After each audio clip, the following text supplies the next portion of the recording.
He's the man who turned cowboy grit into television gold. From the windswept ranches of Yellowstone to the dusty trails of 1883, Taylor Sheridan has built a TV empire that millions of fans can't get enough of. But here's the twist. His plan for 2025 and 2026 is so big, so bold, and so unapologetic, that it's already making Hollywood critics furious. This isn't just about another season or another spin-off. Sheridan is about to change how TV power works, and he's doing it on his own terms. Taylor Sheridan's rise in Hollywood isn't a quiet success story, it's more like a stampede. A few years ago, many people didn't even know his name. He was a working actor in shows like Sons of Anarchy, often playing tough, silent types. But behind the scenes, he was studying the craft of storytelling, watching how scripts worked, and thinking about the kind of stories nobody was telling anymore. That's when Yellowstone came along, and everything changed.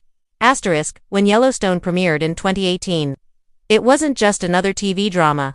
It was a sweeping, modern western that mixed family loyalty, betrayal, and raw frontier justice with a cinematic style rarely seen on television.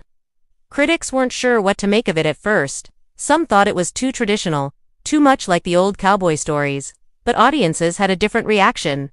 They were hooked. Viewers in small towns and big cities, young fans and older ones, they all connected with the Dutton. Families fight to protect their land from modern threats. Sheridan didn't stop there. He quickly expanded the Yellowstone universe with 1883, a prequel that told the harsh and emotional journey of the Dutton ancestors as they traveled west. The series was praised for its authenticity and its heartbreaking performances. Then came 1923, another prequel, starring Harrison Ford and Helen Mirren, which explored the Dutton family's struggles during the early 20th century with droughts, economic hardship, and outside forces threatening their ranch. But Sheridan's ambition went beyond just one franchise. He launched Mayor of Kingstown, a gritty drama about power and corruption in a prison town. Then, Tulsa King, a fish-out-of-water crime story starring Sylvester Stallone as a New York mobster trying to rebuild his empire in Oklahoma. Each of these shows has its own world, its own style, but all of them carry the Sheridan trademark: morally complex characters, sharp dialogue, and a sense of place so strong it becomes a character itself. In just a few short years, Sheridan went from being the guy who writes cowboy dramas to a TV powerhouse with multiple hits streaming on Paramount+. He has become the creative engine behind the network's biggest successes, giving Paramount+ a clear identity at a time when streaming services are fighting tooth and nail for viewers. His shows have kept people subscribing month after month, and that kind of loyalty is gold in the streaming wars. Sheridan's influence now stretches far beyond the shows themselves. He's become a brand. Fans trust that anything with his name will deliver gripping drama, strong performances, and that unmistakable mix of beauty and brutality. He's not just telling stories, he's building worlds people want to live in, or at least visit for an hour at a time. And that's why his next moves are so important. Because if his past success is any clue, what he's planning for 2025 and 2026 won't just be more of the same. It will be bigger, riskier, and even more divisive. The question now isn't whether Sheridan can keep his winning streak going. It's whether he can pull off the kind of television takeover that could reshape the industry. And judging by what's coming next, he's ready to try, even if it means making more enemies in Hollywood along the way. Taylor Sheridan has never been the kind of creator who plays it safe. For most TV writers, one hit show would be enough. 2 might feel like a miracle. But for Sheridan, 5 or 6 just seems like a warm-up. The next 2 years could be the most ambitious period of his career, a carefully planned takeover of the TV landscape. And if you think that sounds dramatic, you're right. Sheridan isn't just adding new shows. He's building what fans are starting to call the Sheridanverse, an interconnected empire of dramas that dominate every corner of the small screen. The first part of his plan: keep expanding the Yellowstone world. The main series is heading toward its conclusion, but Sheridan isn't letting that door close without opening 3 more. One new spin-off is expected to follow the Dutton family in a modern setting, possibly with an entirely new generation at the helm. Another will take viewers back in time again, maybe further than 1883, to explore the early days of the American frontier in a way no TV drama has dared before. And there's talk of an international spin, bringing the ranching drama to a completely different country, with new landscapes, new characters, and new threats. But Sheridan's blueprint doesn't stop at cowboys and cattle. He's working on a high-stakes political thriller, one that insiders say will feel like House of Cards meets Sicario. This isn't a coincidence. Sheridan co-wrote Sicario, and his skill at balancing tension, action, and political intrigue could make this new series one of his boldest yet. It's rumored to involve espionage, corrupt power brokers, and a storyline that hits uncomfortably close to current events. Then there's his push into military drama. Sheridan has already proven he can tell authentic, boots-on-the-ground stories, with 1883 and Mayor of Kingstown, but now he's going even deeper into the world of elite special forces. The planned series, which some sources say will be based on real operations, could mix heart-pounding action with the kind of moral gray areas he's famous for exploring. It's a risky move. Military shows have a history of either finding a fiercely loyal audience or fading fast. But Sheridan thrives on high stakes, and if anyone can make a military drama both gripping and grounded, it's him.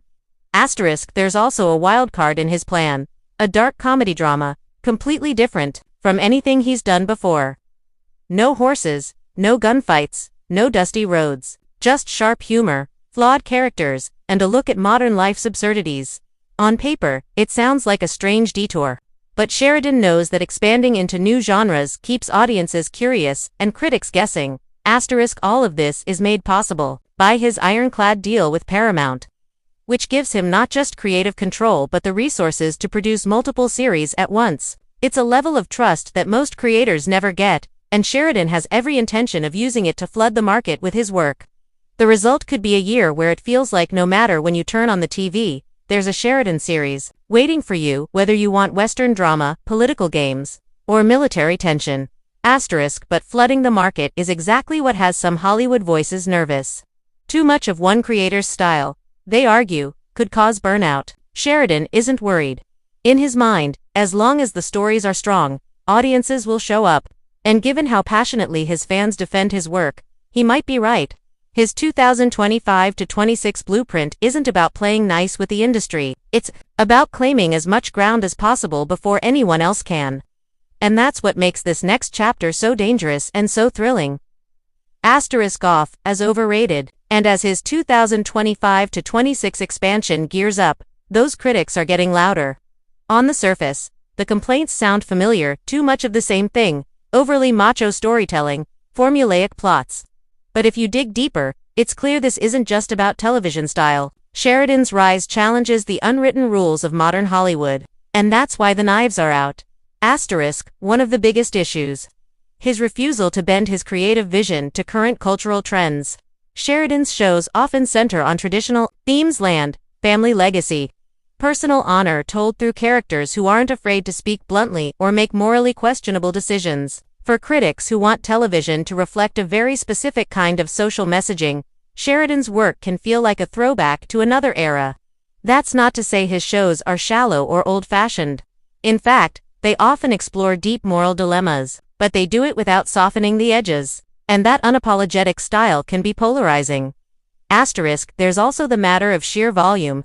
Some reviewers worry that Sheridan's sprawling lineup is stretching his storytelling too thin. When one creator has this much control over a network's output, it invites comparisons to other megaproducers who eventually faced backlash. Ryan Murphy, Shonda Rhimes, even J.J. Abrams, all had a period where their shows dominated TV until audiences began to feel fatigued.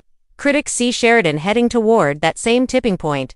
Then there's the tone of his worlds. Sheridan loves moral ambiguity, but his characters often live in grim, unforgiving realities where justice is rarely clean and happy endings are rare. Some critics accuse him of leaning too heavily into darkness, of creating shows where brutality and betrayal are constants, and tenderness is fleeting. Fans, of course, argue that this is exactly what makes his work powerful. It feels real, not sanitized. But for reviewers who prefer TV as escapism, Sheridan's unflinching style can be a hard sell.